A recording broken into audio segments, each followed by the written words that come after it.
గౌరవులైన ముఖ్యమంత్రి, ఉప ముఖ్యమంత్రి పవన్ కళ్యాణ్ సార్కి, విద్యాశాఖ మంత్రి నారా లోకేష్కి, హోంశాఖ మంత్రి అనిత గారికి నా విన్నపం. నేను పాలెం తాండా విలేజ్, పామిడి మండలం, అనంతపురం డిస్టిక్, ఆంధ్రప్రదేశ్. నేను సిఆర్పి కానిస్టేబుల్ని. డిసెంబర్ 1వ తారీఖు నుంచి మే 15వ తారీఖు వరకు మణిపూర్, తోరా చాంద్పూర్ డిస్టిక్ అక్కడ ఆన్ డ్యూటీలో ఉంటే ఎస్పీ సార్కి ఫోన్ చేసింది. Land survey number 150/1. ఈ సర్వే నంబర్లో 4 పార్ట్నర్షిప్స్. ఒకటి వెంకటా నాయక్, పెద్ద సామే నాయక్, డాకే నాయక్, వాలే నాయక్. ఈ 4 పార్ట్నర్షిప్ 7 ఎకరాల 91 సెంటు. దీంట్లో మా తాతగారికి వాలే నాయక్ రావాల్సిన 90 సెంట్లు. దీంట్లో 84 సెంట్లు ఏ రిజిస్టర్ లేకుండా, ఏ భాగం దాంట్లో రిజిస్ట్రేషన్ మా బాబాయ్ పేరు పైన కానీ, మా నాన్నగారి పేరు పైన కానీ ఎటువంటి రిజిస్ట్రేషన్ కాకుండా ఒక ఇంటి గుత్త పైన రిజిస్ట్రేషన్ చేయించారు 24 సెంట్లు. ఇది రిజిస్ట్రేషన్ ఆఫీసర్లో అంటే ఎవరి భాగాలు ఎక్కడున్నాయి ఏదనేది లింక్ డాక్యుమెంట్ కూడా లేకుండా ఒక ఇంటి గుత్త పైన రిజిస్ట్రేషన్ చేపిస్తారా? అంటే చూసుకోరా, తన సంతానం లేదా, వారసత్వం లేదా, ఇలాంటి బాధ్యతలు లేకుండా ఒక కమాండెంట్ ద్వారా ఒక లెటర్ పంపించినా కానీ దీన్ని అవాయిడ్ చేసి ఫిబ్రవరి 20 తారీఖు వచ్చిన తర్వాత, ఫిబ్రవరి 20 తారీఖు వచ్చినా కానీ దీన్ని అవాయిడ్ చేసి రిజిస్ట్రేషన్ చేశారు బ్యాక్ డేట్తో. అంటే ఎటువంటి ఆధారాలు లేకుండా, లింక్ డాక్యుమెంట్ లేకుండా ఇలా చేస్తారనేసి.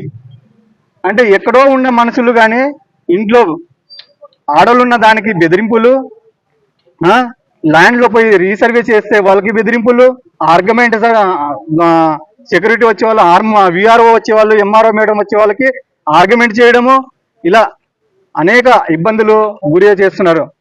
ఎవరైతే భూ కబ్జా చేసిన వాళ్ళు, ఎవరైతే ముందుకు లీడర్ వెనుకలుండి నడిపిస్తున్నారు చూడు, వాళ్ళకి ఒకే హెచ్చరిక. ఈరోజు దొంగతనం చేసేవాడు దొంగడు ఈ రోజు లేకపోతే రేపైనా దొరికిపోతాడు, ఏ రోజైనా దొరికిపోతాడు. దొంగ అనేది తప్పు చేస్తే తెలిసి తప్పు చేస్తే అది తప్పు, తెలియకుండా తప్పు చేస్తే అది తప్పు కాదు. దానికి తాండాలో అందరికీ తెలుసు, పక్కన పల్లెటూరులో కూడా అందరికీ తెలుసు ఈ ల్యాండ్ ఇష్యూ జరుగుతుందనేసి. తాను నాకు ల్యాండ్ ఇష్యూ జరుగుతుందనేసి, ఇది ఎప్పుడో నుంచి జరుగుతుందనేసి అందరికీ తెలుసు. కానీ అయినా కానీ వీళ్ళు ఏ మాత్రం యాక్షన్ తీసుకోకుండా సిఏ గారు అంటాడు, మీ అబ్బాయి డ్యూటీ ఎక్కడ చూస్తున్నాడో అక్కడి నుంచి డ్యూటీ రిజిస్టర్ తీసుకుంటామంటాడు. ఇలాంటి ఫేక్ డాక్యుమెంట్ చేసిన వాళ్ళకి ఏ ఆధారం లేకుండా వాళ్ళపైన చర్యలు తీసుకోండి.